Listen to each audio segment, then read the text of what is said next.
You're lying in bed. It's 2 a.m. You have a big day tomorrow. And your brain? It's replaying that awkward thing you said 5 years ago. Sound familiar? Welcome to the world of overthinking, one of the most common, exhausting, and misunderstood mental habits that millions of people struggle with every single day. Today, we're going to break down exactly why your brain does this, what the science says about it, and, most importantly, what you can actually do to quiet the noise. Let's start with the basics. What is overthinking?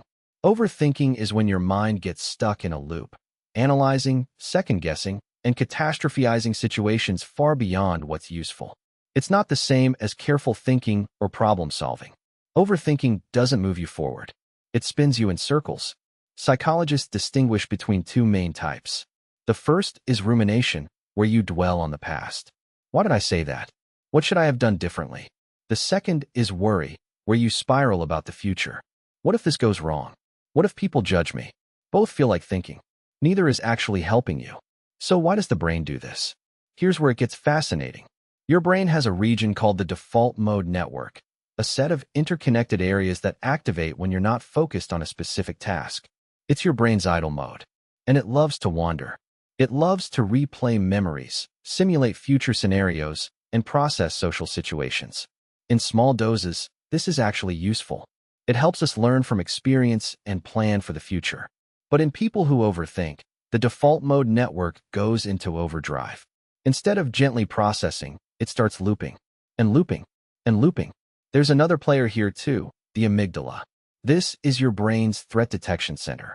It's the alarm system that evolved to keep you safe from predators. The problem?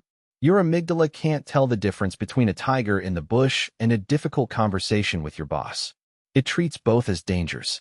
And every time it fires, it pulls your default mode network back toward that threat, keeping you stuck in anxious thought loops. Here's something that might surprise you. Overthinking has a strong link to perfectionism.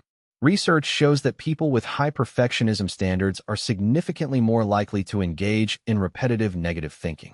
Why? Because perfectionists set impossibly high standards, and any gap between reality and those standards triggers the brain's threat response. In other words, if you tell yourself you must succeed perfectly, every small setback becomes a signal of danger, and your amygdala kicks in, and the overthinking begins. This is also why overthinking spikes before important events, job interviews, first dates, major decisions. The higher the stakes in your mind, the louder the noise. Let's talk about what overthinking actually costs you. First, it drains your mental energy. Your brain consumes about 20% of your total body energy. When you overthink, you're burning through mental fuel without any useful output. That's why after a day of overthinking you feel exhausted, even if you didn't physically do much. Second, it increases anxiety and depression risk.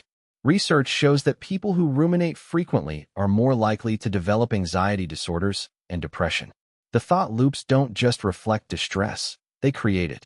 Third, and this one is subtle, overthinking kills your decision-making ability. The more you overanalyze a choice, the more anxious you become about making the wrong one. Psychologists call this analysis paralysis. You become so afraid of deciding wrong that you don't decide at all. Now here's the part you've been waiting for. What can you actually do about it? Strategy 1. Name it to tame it. Research shows that simply labeling your emotions reduces activity in the amygdala.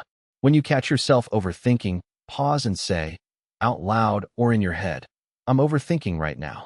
That act of naming it shifts activity from the emotional brain to the prefrontal cortex, the rational, problem-solving part of your brain. It literally interrupts the loop. Strategy 2. Set a worry window.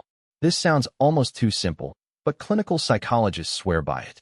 Set aside a specific 15-minute window each day, say 5 p.m., where you're allowed to overthink.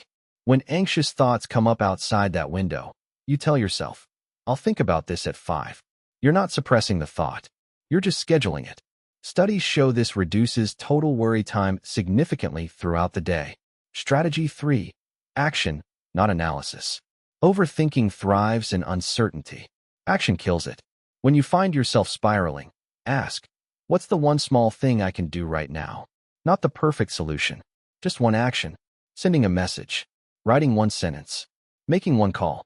That small action shifts your brain from threat mode into execution mode. And execution mode doesn't ruminate. Strategy 4. Physical pattern interrupt. When you're deep in a thought spiral, you need to change the signal going to your brain. Exercise, cold water on your face, even a few minutes of slow breathing. These physically change your brain state.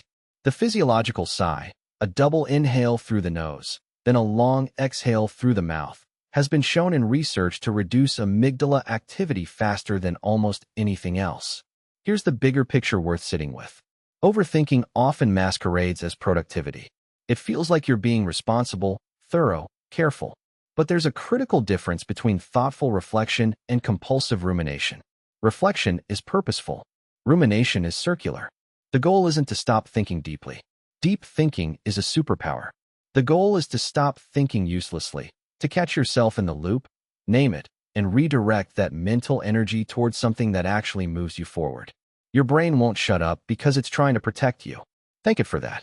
And then gently, firmly, show it that you're okay. If this video helped you, take 1 second and hit the like button. It genuinely helps more people find this content. And if you want to go deeper into the psychology of the mind, subscribe. We post every day. I'll see you tomorrow.